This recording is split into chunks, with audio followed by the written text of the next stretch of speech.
भी आपके सामने वो पेश करने वाले हैं। भसीन साहब, स्वागत है सीएनबीसी आवाज पर। Very good afternoon to you. बताइए कल जो आपने ट्रेड्स बताए थे उसके बारे में और मार्केट पर भी एक व्यू दीजिए प्लीज।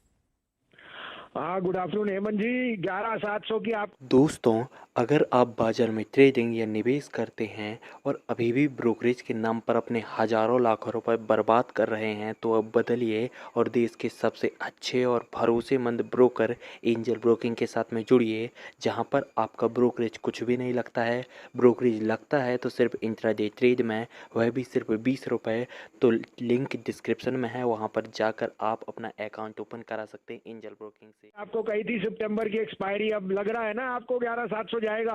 3 दिन पहले सबको बहुत मंदी छाई हुई थी जब आपको ठोक के कहा था 11,700 पे एक्सपायरी होगी।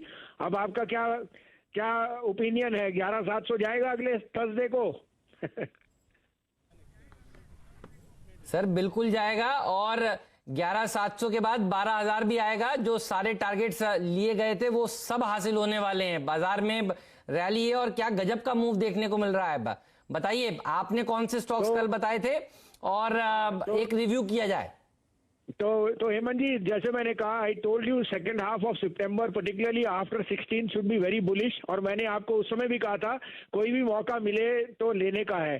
कल के मेरे दो पिक थे, फेडरल बैंक और L&T। फेडरल बैंक ऊपर 54.5 बिक के आ गया, लेकिन अभी भी मैं सोचता हूँ that's the best mid cap bank to own.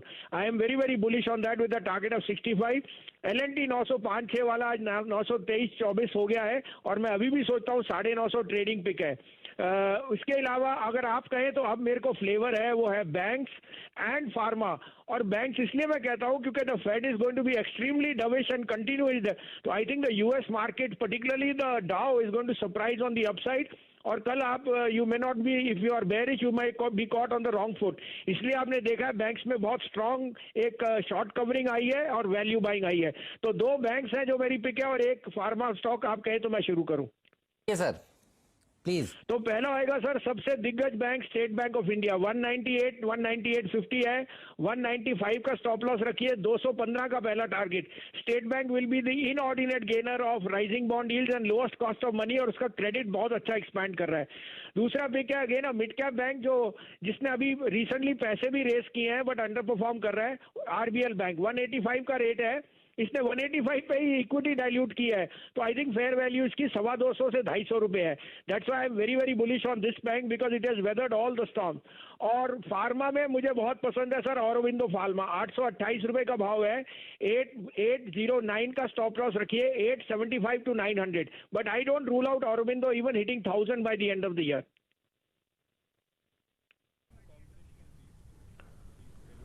चलिए, तो अरविंदो फार्मा, ये भसीन साहब की कॉल है विद पॉसिबल टारगेट ऑफ, आपकी स्क्रीन पर आप देखें 875। याद रखिएगा फार्मा पे, बैंक्स पे वो काफी बुलिश हैं। जरा प्लीज एक बार भसीन साहब बहुत बहुत शुक्रिया आपका इस पूरी बातचीत में शामिल होने के लिए। तीनों कॉल, ये जो कॉल्स थी उनको। दोस्तों, अगर आप बाजार में ट्रेडिंग या निवेश करते हैं और अभी भी ब्रोकरेज के नाम पर अपने हजारों लाखों रुपए बर्बाद कर रहे हैं तो अब बदलिए और देश के सबसे अच्छे और भरोसेमंद ब्रोकर एंजल ब्रोकिंग के साथ में जुड़िए, जहां पर आपका ब्रोकरेज कुछ भी नहीं लगता है। ब्रोकरेज लगता है तो सिर्फ इंट्राडे ट्रेड में, वह भी सिर्फ 20 रुपये। तो लिंक डिस्क्रिप्शन में है, वहाँ पर जाकर आप अपना अकाउंट ओपन करा सकते हैं एंजल ब्रोकिंग से।